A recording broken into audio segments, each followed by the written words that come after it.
Our next guest, here's a guy that you want, and I don't know why you don't get him, but here he is. Three-time Academy Award nominated actor. Listen to how much money his films have made. How much money do you think his films have made? Oh, it's up there. I don't know. That's right, $7.9 billion. Oh, I wasn't... $7.9 billion. His new movie, better to see it this summer, The Lone Ranger. Talented musician in addition to being an actor. Yeah, talented musician. And he'll be performing with our musical guest this evening, Bill Carter. That'll take place later tonight. But right now, ladies and gentlemen, here's Johnny Depp. Come on.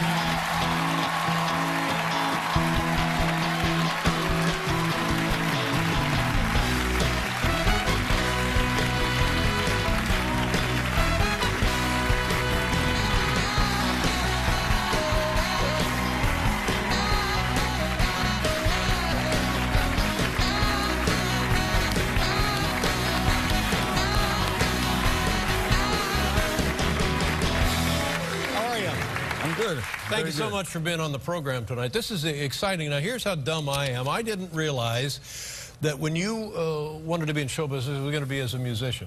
You are a musician, and that's what you thought you would be, a famous, whatever, musician. Yeah, since I was about 12. 12 years old. And what is your instruments? You play multiple instruments? Mostly guitar. Guitar? Yeah. You started in Kentucky? Is that where it started? Yeah. I think it was. Yeah. And then you went where? Did you go from Kentucky? South Florida. South Florida? Yeah. And then you went to Hollywood, Los Angeles? When I was... And you were going to be a music star? Well, not necessarily. Yeah.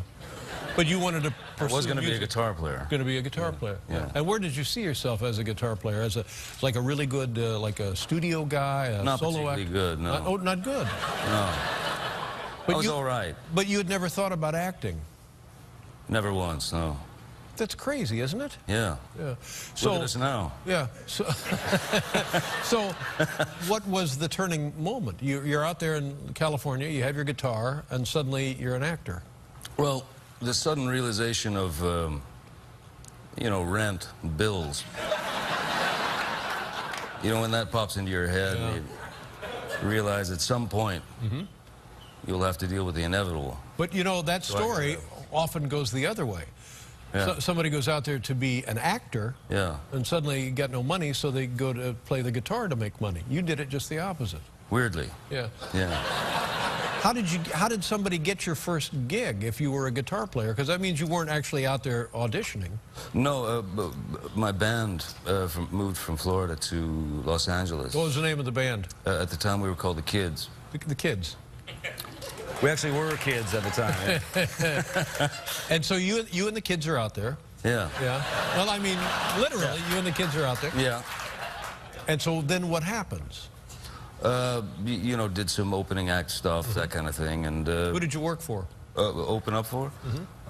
We did some good shows back in that time. It was like Billy Idol and you know, guys like that, the Pretenders. Wow. Yeah. Ramones. Yeah. And good gig. So then all of a sudden somebody calls and says, what? I saw you on stage with the Kids? No. No, I was dead broke, you know, and I was filling out job applications at various, well, anything, you know, video stores or coffee joints or whatever. And a friend of mine, who happened to be an actor, Nicolas Cage. Yeah. Now, how did You've heard of him? Yes. Yeah. But how did you and Nicolas Cage get to be buddies in those days? He was just sort of around all the people that I was hanging around with, and we became pals. And he sent me to his agent to, you know, he said, I think you should try acting. And I met his agent. She sent me to read for something, and they hired me. What was that? Do you remember what that was? Yeah, that was Nightmare on Elm Street, the first one. Yeah. Whoa!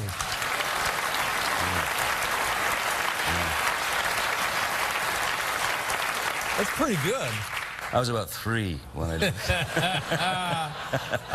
And then later, we got a man named Bill Carter, who is well known in Texas music and Southwestern music, or what they call Americana, I guess. Yeah. A singer-songwriter. And you met him where? Where did your paths meet? Bill and I met, Bill and Ruth Ricardo, wife and partner? his wife, yeah, they're amazing songwriters, and I met them when I was doing Gilbert Grape in Austin. Yeah. And yeah, you know, we all just hit it off, you know, and so they were my kind of saving grace during that period because it was a long movie, and so I did the movie, and then I moved in with them for a few months. Right. That's amazing. Your movies are interesting movies and huge commercial successes. I mean, rarely do you get that combination consistently. It's got nothing to do with me, I don't think. No. I could have done any of those films. And I wish I had, frankly. We'll be right back with Johnny Depp.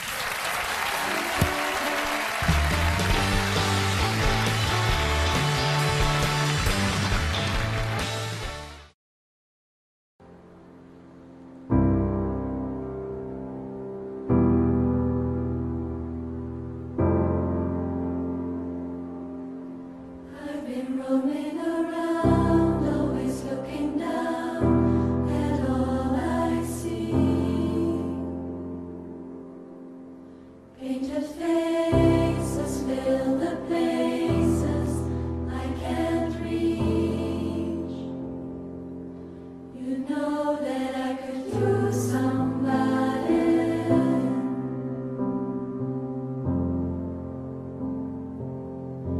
You know that I could use somebody.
When I hold you, baby, feel your heart be close to me. Oh, love can set you free, set you free, set you free. Set you free.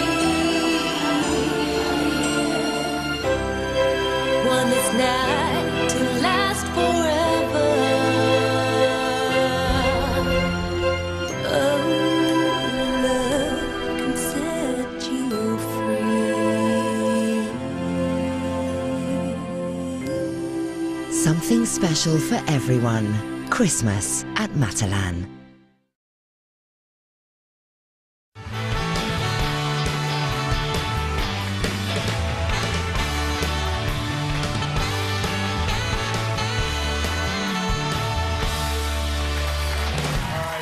Johnny Depp is here.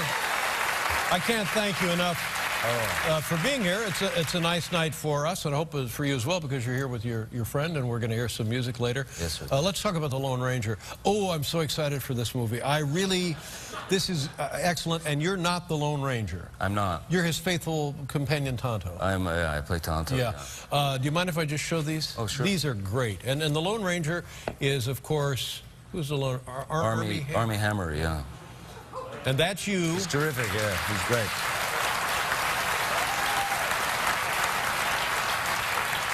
Now, as I recall, the beginning of the genesis of the Lone Ranger it comes from a dark story, and is that the tone of your film? Pretty much, yeah. It comes from a very dark backstory, and then he becomes the Lone Ranger through Tonto's guidance. Did this mean anything to you when you were a kid?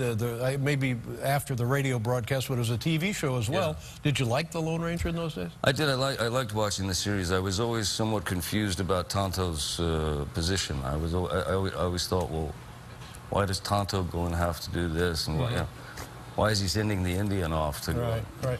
And is that different in this movie? Oh, very different. Yeah. Very different.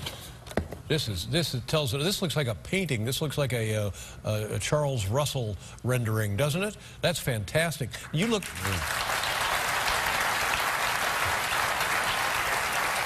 You look like you know what you're doing on a horse. Yeah, I don't.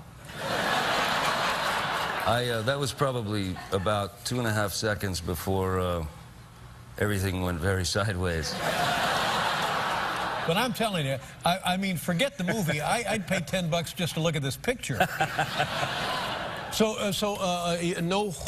But you ride. You don't ride? I have no. I've ridden quite a lot in various movies and stuff. And you know, growing up in Kentucky, you grow up around horses and everything. But every horse is different. Sure. So yeah. So you had to ride that horse at top speed? Quite a lot, yeah.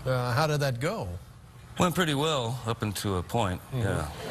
There was one moment in particular where it got unpleasant, where the horses had been running. We'd been running them all day, so they weren't really interested in slowing down at all. So we went to we were shooting in a different place in the desert where there's these, you know, there are little bumps and things growing, and so my horse that I was on decided to jump a couple of these little obstacles. Horse was unaware that the saddle I was wearing to sit on top of it was sort of jerry-rigged, kind of faked. It was to give the effect that you were riding bareback the horse. To give the effect that I'm riding bareback. So basically, it's not really tight on the horse. It's just enough to. Yeah, just a little tissue there for you to sit on. Essentially, yeah. A Band-Aid. And so yeah, when we came down, I went to the saddle slipped, you know, and I went to the left and had the reins here, and somehow had the wherewithal to grab the mane of the horse. And then the next thing I saw, all very calm for some reason. I figured that fear would kick in, but it didn't. I was waiting. All I saw were in front of my eyes were these very muscular horse legs, and the striations of muscles moving, you know. It's kind of death machine. And one word popped into my head. Hooves. Hooves. You know? Hooves. Hooves. In any case, hooves. Yeah. Mind the hooves. So what do you do when you're in that position? Well, you make a decision. Yeah. Will I go with the beast until someone wrangles it? Yeah. Or will I drop? You know, it's a crapshoot. Sure.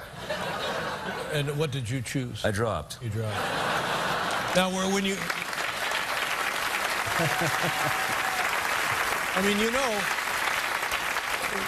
we're being silly about this, but you really could have been seriously injured, if not killed. horrifically mangled at Yes, the very least. yes. Yeah. Well, you landed on your back. Did you get stepped on? I landed on my back. Hit the deck pretty hard, and the one thing that saved me was the horse's instinct to lift his front legs and go over Stepped me. over you. Stepped over me. Had he not, God, it yeah, was yeah. coming straight down into the head. Yeah. Broken ribs, strains, bruises, anything? No, he just kind of clipped me with his back leg, so it was just a little sore. Just kind of clipped you with his back leg. Yeah, a good horse will do that. Oh my God! But honest to God, where are the stunt people, for heaven's sakes? You're Tonto. Yeah. You don't need that.